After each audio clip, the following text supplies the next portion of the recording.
I rise today not in triumph, nor in anger, nor in pursuit of political advantage. I rise because the Constitution commands us to rise. I stand before this chamber carrying not privilege, but duty.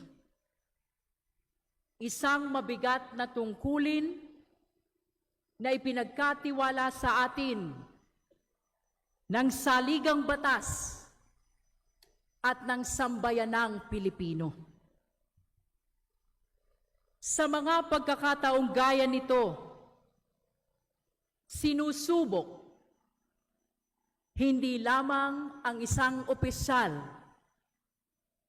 kundi ang tibay ng ating mga institusyon. Ang katapatan natin sa batas at ang ating kakayanan na unahin ang bayan kaysa sa politika.